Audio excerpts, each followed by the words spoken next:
Hey guys, Freddy here. Welcome back to another Retro Adventures. The end of another week, the end of another poll. We've got a very confident win for Unseen Masters for Call of Cthulhu. Now, as usual, I'll cover that on the desktop in a wee second, and I'll be back at the end of the video with some other channel-related stuff and some other poll-related stuff. But before I do that, I'd like to take a moment to talk about my Patreons, who this week I have been told it's been scientifically proven they make everybody's lives 22% happier. And they make my life a lot happier by supporting this channel and making everything so much easier. Now, if you'd like to join them and you'd like to help support the channel, or you'd like to see these videos a week early, or you'd like one of the other offers, like being able to become a real honest-to-goodness fake Laird of Scotland, then we've got a Patreon in the description down below. If you check that out, it'd be massively appreciated. But anyway, let's have a look at Unseen Masters. So, this is Unseen Masters. It's for Call of Cthulhu. It came out from Chaosium in 2001, so it's one of the newer books I cover. Now, this is a series of 3 adventures, or campaigns as they describe them, but they're not really. They are 3 adventures. But adventures 2 and 3 have very long lead-ins, and are the summation of a storyline that you would feed out by putting in parts to many adventures. So you'd be dropping in parts of these adventures into lots and lots of previous play sessions until eventually you reach the conclusion and you run the adventure for it. Now, from that, they're very, very interesting and they can lead to a feeling of cohesion throughout a campaign. But the 2 that do this, I feel, are a little weak in comparison. The first adventure is really nice, but we'll detail that as we go through. Let's have a look at the back cover first of all. So, Unseen Masters. 3 present-day struggles against conspiracies and hidden powers. These 3 adventures are designed more as mini-campaigns than as scenarios. Each can be expanded upon to create many nights of play. They are made for experienced players. They present new and unexpected challenges for them. Keepers should be experienced as well, as the adventures are complex and full of colourful non-player characters. Each includes extra resources of useful information. A serial killer stalks the citizens of New York City. As the body count mounts, the investigators must marshal the city's resources and try to make sense of the trail of evidence in time to prevent a massacre. What is the truth? Where is the line between imagination and reality? Who can say that the mad do not see into realms forbidden to the sane? When one investigator stumbles across the truth, he threatens to dispel the well of illusion woven by powerful evil. And the prophecies of Armageddon will soon be fulfilled. As the plans of a great corporation begin to take direction, after 27 centuries, so does a shadow of ancient evil rise to finish what it began so long ago. And then we've got a piece of information about Call of Cthulhu itself, Cthulhu fiction. I missed the little boxed out section they used to put on the back of Chaosium Cthulhu Adventures, which told you how to pronounce Cthulhu. But anyway, inside, it's early 2000s publishing, so it's very well presented. Chaosium have always done very nice art, very evocative stuff. So it's very well presented indeed, and a detailed table of contents. An index which allows you to dig out every NPC, because as I said, 2 of these adventures you're going to be dropping into across many, many sessions. So you're going to be grabbing for this book to find information. We've got a foreword, so talking briefly about the different adventures, which are The Wild Hunt, The Truth Shall Set You Free, and The Coming of Age. And we've got the introduction, where we talk about disciplines of the mind, the origins of psychiatry and psychology, skills connected with the mind. We've got hypnosis, medicine, psychiatry, psychoanalysis, psychology, psychotherapy. And we've got a bunch of other useful skills here, forensics, mathematics. And then we're into The Wild Hunt. Well, this, although it's Cthulhu now, feels like it probably should be a 1980s adventure. And even though it was published in 2001, it feels retro. Especially as, in a large part, it's based on television series. So we've got a quote here, first of all, from The Night Stalker, Carl Kolchak, which was a TV series which had a person investigating various mysteries. Some of them were supernatural in origin. A very early version of the X-Files, for example. And that's what this adventure feels like. It feels like it's set in a period of time. Now, I would say that a bunch of the characters in it feel like they are 1970s. There's one cop who talks about these newfangled computer thingies, which for 2001 just feels very, very wrong. But apart from that, the culture stuff feels like it's stuff that's emerging in the 1980s. There's a lot of drug culture, the early days of the rave culture, Goths, etc. But anyway, the detail of it, it talks about the Hounds of Loss, because that is what's actually going on. But it's an adventure of much misleading. So the investigators will probably be best played as cops. So FBI or police, people with actually authority to investigate, rather than just the investigators being amateurs. And there have been 2 murders. Now, these people have been drained of blood. And the adventure tries to mislead your investigators in several ways. So we've got quotes and interviews, we've got maps of the areas, etc. And what it's doing is leading you into an investigation. We've got crime databases, and it talks about vampires here, because the murder victims were drained of blood. So, is it a vampire? But there's also the whole bloodletting scene of the Goth culture, where people will nick pieces of blood and lap that up. Have that just gone too far? And there's stuff with party drugs, it goes into use of ketamine, for example. So is this just people nicking each other to lap at each other's blood because they're Goths, but it's got out of control because they were taking party drugs and they just didn't understand it? Or is there a vampire? And these are all red herrings, because it turns out that these are actually, and we go into the section here about Goths, we've got a nightclub, we've got raves, as I said, there's various bands, an SM&M emporium, different people's squats as they investigate through all this. New drug on the streets, ketamine, which definitely doesn't feel like the 2000s, but it turns out that the Blue Ichor is the result of it, and this is down to the Hounds of Loss, and it introduces a new race, the Tindalosians, who basically control the Hounds of Loss. So it's expanding the mythos around them. Basically there are these travellers through different dimensions. I won't spoil any more of it, but it's a pretty straightforward investigation. It deals in the darker, murkier side of life, lots of drug use, lots of going to nightclubs, dealing with people who don't want to speak to the cops, who will see the players as very establishment. We've got a rave site out in the countryside, and then lots and lots of pages of stats. The Archlord of Loss, Mytheria. The Tindalosians, who are they? History records, the deed interacting with them. So it's really introducing a new culture of mythos creatures, which is really pretty interesting. Now, this is a fairly standard adventure, and one I think I would like to run, because I've run very similar ones before, where the people the players are interacting with aren't your standard middle-class people who are interfering with the mythos and getting into bad things, becoming cultists. These are people who are not up on their luck. Drug addicts, people who have been abused and run away from home, etc.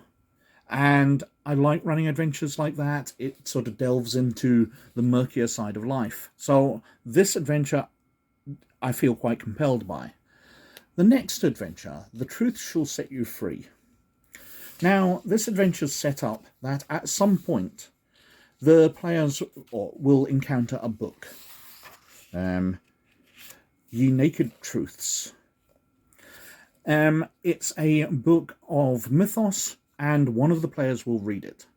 And they will either gain psychic powers or go insane. But that very much depends on who you speak to, because they believe they've gained psychic powers. But nothing they try to do will prove those. And basically they become aware of something that's going on. I won't go into too much details. That they can't prove to the other players. And their visions and things will be spread out. So the book will be encountered in one adventure. Then a few sessions later, they will start seeing visions. They'll have lost sanity from that, etc., etc.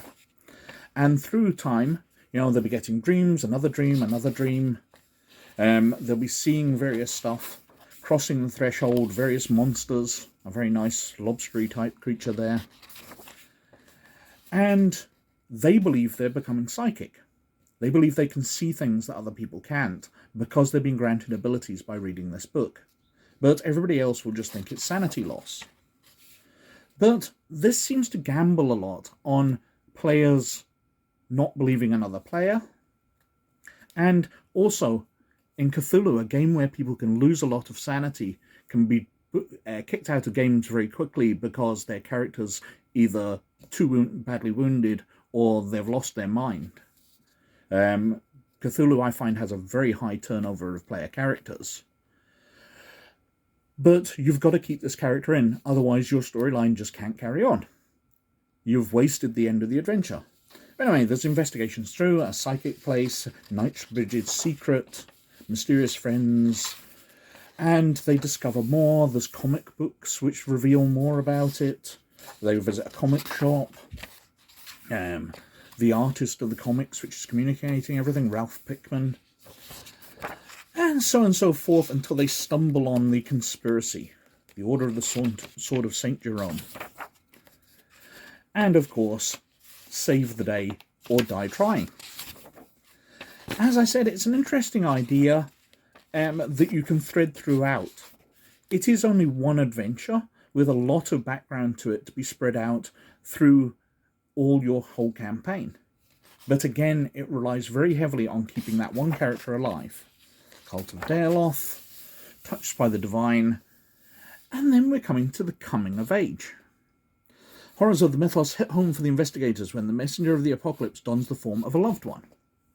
Well, this is based on things like The Omen and The Exorcist, Rosemary's Baby.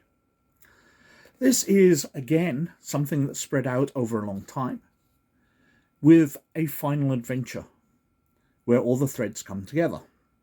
And in this one, the players will either have a child or they will rescue a child in the course of one of their adventures and end up adopting them. But this child is the coming of the Armageddon, the messenger of the apocalypse.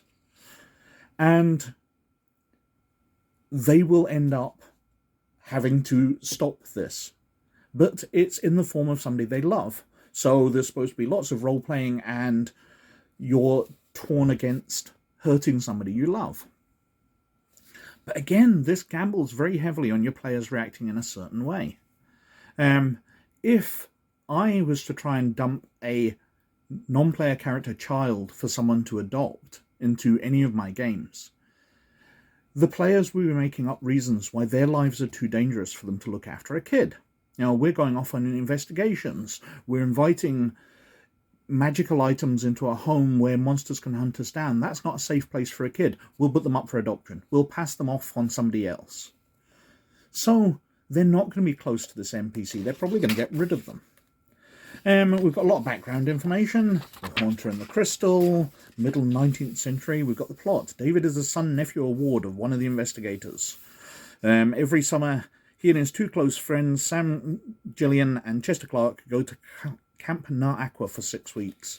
And it's during their holiday at Camp Nar Aqua that something strange happens. They encounter something on the lake, and the players will end up having to investigate it, and it will come out more. Now, while you can just drop in the fact that, oh, you've now got a nephew or you've got a son, I really don't think that's very fair. You can probably talk with the players and talk that into their background. But anyway, we've got St. Hubert Hospital, grieving parents of a lost child, Camp Nar Aqua and Fort Wetherill Park. We've got the camp itself, the layout of it, with lots of forest around it and a lake. It's very Friday the 13th. I'm trying to think, what's the one in the holiday camp? Oh well, I don't know my horror films that well. But we've got lots of investigation as they dig into it and they find out what's going on. Underwater investigations, the shining trapezoid, various NPCs, Antichrist themes to put into your story to build up the Omen-like feel of it. We've got sketches of the creature that the kids encountered, and David's doings, and so up to the end of it. You obtain the crystal, deal with David, halt the Haunter, stopping that Nitocris, and there's some spells in there as well, along with lots and lots of statistics for NPCs, which is very nice.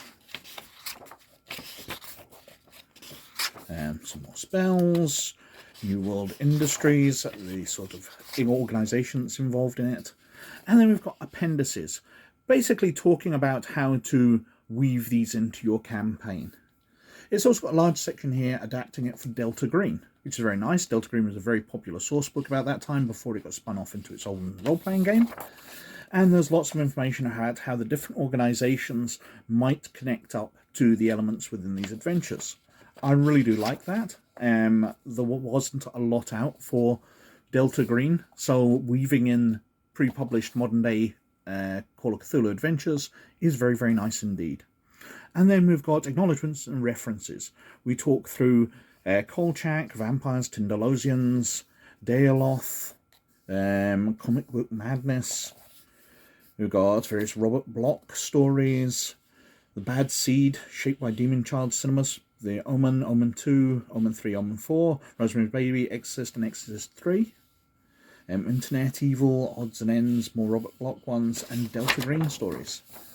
And then we've got a bunch of handouts, always very nicely done in Call of Cthulhu, newspaper handouts, background information on characters, a wonderful timeline of vampire crime to mislead the characters, wonderful stuff.